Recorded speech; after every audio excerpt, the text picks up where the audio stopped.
तो सवाल जवाब के एक और एपिसोड में आप सब लोगों का स्वागत है। आज का क्वेश्चन ऋत्विक जी ने पूछा है, जिनका पहला क्वेश्चन है flash from movies and Quicksilver from comics. तो दोनों ही कैरेक्टर्स कमाल के हैं क्योंकि ये दोनों अपने अपने यूनिवर्सेस के स्पीडस्टर हैं, लेकिन इनमें से ज्यादा तेज कौन है? अक्सर तो हम ये कह देते हैं कि फ्लैश ज्यादा तेज है एंड उसके ज्यादा इंप्रेसिव फीट्स है तो वो जीतेगा, लेकिन यहाँ पे ये टोटली डिफरेंट हो जाएगा। क्यों? क्योंकि फ्लैश मूवीज वाला है एंड क्विकसिल्वर कॉमिक्स वाला है। कॉमिक्स में आप अपने कैरेक्टर्स को जितना चाहे उतना ओवरपावर्ड कर सकते हो, लेकिन लाइव एक्शन में नहीं। जैसा कि हमें पता ही है कि कॉमिक्स के कुछ कैरेक्टर्स कितने पावरफुल होते हैं, लेकिन लाइव एक्शन में उनकी बैंड बजा दी जाती है, जैसा हल्क या लूसीफर वगैरह। तो बिल्कुल ठीक क्विकसिल्वर भी उसी तरह है कि कॉमिक्स में इसका लेवल ही अलग है, लेकिन एमसीयू में तो पता ही है आपको। लेकिन अगर हम फ्लैश की बात करते हैं तो मूवीज वाला फ्लैश भी किसी से कम नहीं है, क्योंकि इसने भी स्पीड ऑफ लाइट के बैरियर को क्रॉस किया है एंड इतना तेज ट्रैवल किया है कि टाइम को रिवर्स कर पाया था जस्टिस लीग में, जो कि अब तक का इसका सबसे बड़ा फेट है। लेकिन मेन बात यह आती है कि क्विकसिल्वर ऐसा कर सकता है, तो डेफिनेटली यस, क्योंकि इस क्विकसिल्वर ने रेडियो वेव्स की स्पीड को टक्कर दी थी एंड रेडियो वेव्स ऐसी चीज होती है जो कि स्पीड ऑफ लाइट से ट्रैवल करती है। तो डेफिनेटली ये क्विकसिल्वर इतना कैपेबल तो है कि स्पीड ऑफ लाइट के आसपास हो। अब हमें ये भी नहीं पता है कि फ्लैश जो हमें डीसीयू में दिखा वो कितना तेज था स्पीड ऑफ लाइट से, तो हम कंपैरिजन ढंग से नहीं कर सकते। लेकिन अगर हम कॉमिक के फ्लैश की बात करते हैं तो अपने डिफरेंट वेरिएशन से एंड इन्फिनिट मास पंच से एंड अपने फीट से वो आराम से क्विकसिल्वर के ऊपर भारी है। लेकिन मूवीज वाला तो भाई 50-50 हो सकता है, क्योंकि दोनों की स्पीड ऑलमोस्ट इक्वल है, दोनों ग्लास कैनन है, तो किसका अटैक किसके ऊपर लगेगा ये कोई नहीं बता सकता। खैर, इनका नेक्स्ट क्वेश्चन है cyborg from comics and iron man from movies.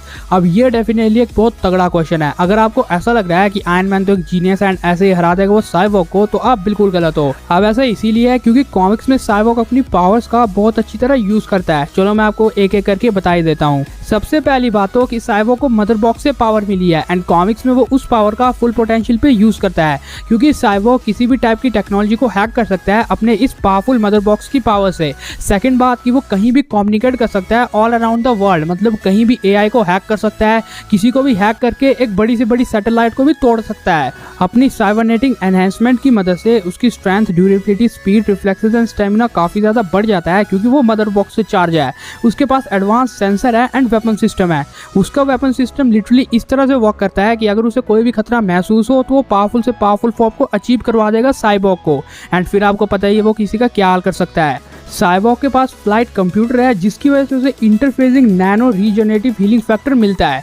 मतलब इसके पास एक रीजनरेटिव हीलिंग फैक्टर है, वही जो आयरन मैन ने नैनो टेक्नोलॉजी से थैनोस के खिलाफ यूज किया था। सेम साइबॉर्ग भी अपनी बॉडी के साथ वैसा कर सकता है। तो ओवरऑल हम ये कह सकते हैं कि इसकी बहुत सी एबिलिटीज तो आयरन मैन की तरह ही हैं, बट क्या सचमुच इससे भी पावरफुल है साइबॉर्ग?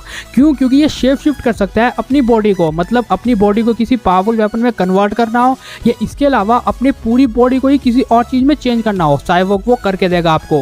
एंड सेकंड एंड सबसे इंपॉर्टेंट बात, साइबॉर्ग के बूम ट्यूब्स। अब ये बूम ट्यूब साइबॉर्ग को हेल्प करती है टेलीपोर्टेशन के लिए। साइबॉर्ग इन ट्यूब्स की हेल्प से किसी को भी कहीं भी टेलीपोर्ट कर सकता है, क्योंकि ये इसे पोर्टल क्रिएशन की एबिलिटी देते हैं। तो भाई इनके बैटल का रिजल्ट क्या निकल के आएगा? देखो, ये दोनों कैरेक्टर्स इतने कैपेबल है कि ये एक दूसरे को कभी भी हैक कर सकते हैं, क्योंकि आयरन मैन के पास भी इतने पावरफुल एआई है जो कि इसे साइबॉर्ग को हैक करने में आराम से मदद करने वाले हैं।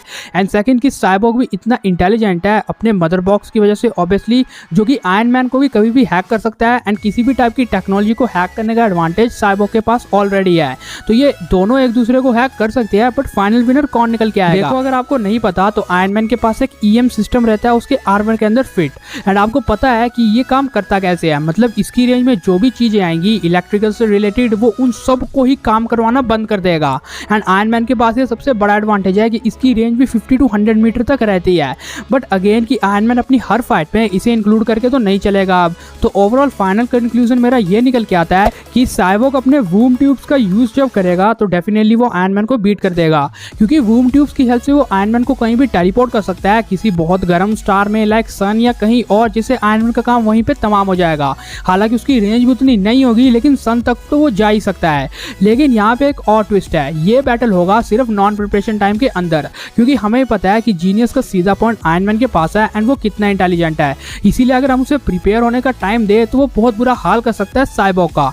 मेरा लास्ट ओपिनियन ये कहता है कि आयरन मैन अपनी टेक्नोलॉजी से ये ईएम वेव्स को फिट करके प्रिपरेशन टाइम के बाद आ सकता है, या ऐसा आर्मर बना सकता है जिसे साइबॉर्ग हैक ही ना कर पाए। है क्योंकि वो एक जीनियस है, लेकिन साइबोर्ग उतना इंटेलिजेंट नहीं है, इसलिए नॉन प्रिपरेशन टाइम में मे बी वो आयरन मैन को बीट कर देगा क्योंकि उसके पास वास्ट रेंज ऑफ पावर्स है।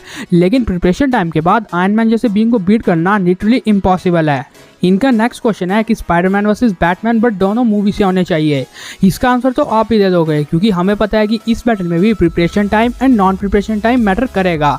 अगर हम विदाउट प्रिपरेशन टाइम बात करते हैं तो स्पाइडी के जीतने के ज़्यादा चांसेस हैं क्योंकि बैटमैन की बॉडी तो कमाल की होगी लेकिन वो पीक ह्यूमन लेवल पे ही है, लेकिन स्पाइडरमैन के पास लिटरली सुपरनैचुरल पावर है। मतलब आप एक सिंपल ह्यूमन का मैच एक सुपरनैचुरल पावर वाले सुपर हीरो से कर रहे हो एंड इसी की वजह से स्पाइडरमैन की spider strength, durability, speed, reflexes काफ़ी ज़्यादा तेज़ है।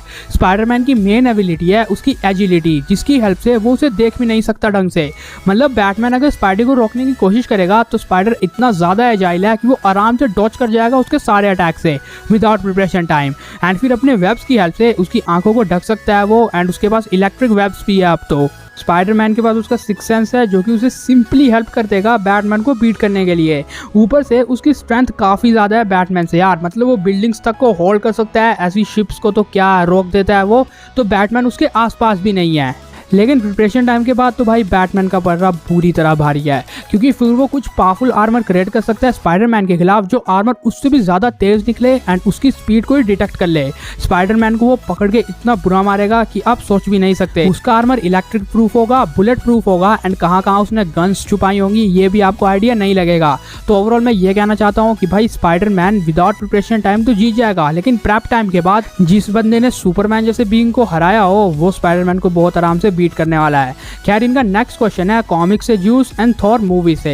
अब यहाँ पे आप किस ज्यूस की बात कर रहे हो, डीसी की या मार्वल की? चलो छोड़ो यार, क्योंकि डीसी एंड मार्वल में ज्यूस लिटरली एक बराबर कैरेक्टर है क्योंकि ये एक स्काई फादर लेवल बीइंग है। एंड अगर आप यहाँ पे एमसीयू के थॉर की बात कर रहे हो तो डेफिनेटली इस बैटल का विनर ज्यूस निकल के आएगा क्योंकि आप ज्यूस कॉमिक्स से उठा रहे हो एंड कॉमिक्स में जो ज्यूस का लेवल है वो ऑडिन के लेवल के जितना बताया जाता है। एमसीयू का थॉर भले बहुत पावरफुल हो लेकिन वो हाई प्लैनेटरी लेवल तक ही जा सकता है मैक्स टू मैक्स, लेकिन इस वाले ज्यूस ने यानी मार्वल का जो कॉमिक्स का ज्यूस था जब इसकी ऑडिन के साथ फाइट हुई थी तो उससे पूरा यूनिवर्स शेक हो गया था। हम ये कह सकते हैं कि ये एक यूनिवर्सल लेवल कैरेक्टर तक तो जाता ही जाता है अपनी पावर्स को अगर ये ट्रू में यूज करने में आ जाए तो। इसीलिए मानो ना मानो लेकिन एमसीयू का थॉर बच्चा है कॉमिक्स के ज्यूस के आगे। खैर इनका लास्ट क्वेश्चन है cosmic immortal Hulk versus Lucifer morning star. अब ये बैटल सचमुच देखने लायक हो सकता है कि इसको जीतेगा कौन, लेकिन इसके लिए आपको इन दोनों कैरेक्टर्स के ओरिजिन्स को समझना पड़ेगा। सबसे पहले अगर हम लूसीफर की बात करते हैं तो हर वीडियो की तरह मैं बता चुका हूं कि प्रेजेंस ने दो powerful entity Lucifer and Michael को जन्म दिया था, जिसमें माइकल डिफरेंट एनर्जीज को चैनलाइज करता है एंड लूसीफर उसी एनर्जी का हेल्प से यूनिवर्स को शेप देता है, यूनिवर्स क्या पूरे ओमनीवर्स को शेप देता है। यानी लूसीफर वो बंदा है जिसने सारे मल्टीवर्सेस एंड ओमनीवर्स को क्रिएट किया है। तो क्या कॉस्मिक इमॉर्टल हल्क उसे बीट कर देगा? ध्यान रखना यहाँ पे वर्ल्ड वॉर हल्क या सिंपल हल्क की बात नहीं हो रही है, ये कॉस्मिक इमॉर्टल हल्क है। इसका ओरिजिन ही लूसीफर के लिए काफी है क्योंकि इसको वन विलो ऑल के द्वारा पोजेस्ड किया जाता है जो कि एक बहुत ही पावरफुल क्रिएचर है। मतलब इसका level literally one above all की तरह बताया जाता है, जैसे वन अबव ऑल है वैसे वन विलो ऑल है, एकदम इक्वल। एंड हमें पता है कि डीसी का गॉड प्रेजेंस है एंड मार्वल का वन अबव ऑल, तो इन दोनों का पावर एकदम इक्वल है। तो यानी कि अगर one above all the presence के इक्वल है तो वन विलो ऑल भी द प्रेजेंस के इक्वल डेफिनेटली होने वाला है। एंड हाँ, अगर ये लूसीफर के बाप के जितना ज्यादा पावरफुल है तो किसी के बाप में हिम्मत नहीं है कि वो इसे बीट कर दे। तो हाँ, नॉर्मल हल्क को तो लूसीफर इजीली बीट करने वाला है, लेकिन अगर हम दिमाग लगाते हैं कॉस्मिक इमॉर्टल हल्क की बात करते हैं तो द प्रेजेंस की जितना पावरफुल वन विलो ऑल के द्वारा पोजेस्ड किए जाने पर मेरे अकॉर्डिंग वो इस बैटल को जीतने वाला है। खैर आपका क्या ओपिनियन है इन सब फाइट से रिलेटेड, आप हमें कमेंट में जरूर शेयर करके जाना। बाय द वे, अगर आपको भी ऐसा क्वेश्चन पूछना है तो #AskSS10 करके अपना क्वेश्चन कमेंट कीजिए, हो सकता है नेक्स्ट क्वेश्चन आपका ही हो। लेकिन इस पूरे वीडियो में मुझसे कोई भी डिटेल मिस हो गया तो कमेंट में जरूर शेयर करके जाना। एंड अगर आपको ये वाला वीडियो पसंद आया तो इसे लाइक कर देना, शेयर कर देना, हमारे चैनल को सब्सक्राइब मार के बगल वाले बेल आइकन को भी जल्दी ऑन कर देना यार, 150K के बहुत नजदीक है। Thanks for watching this video, bye.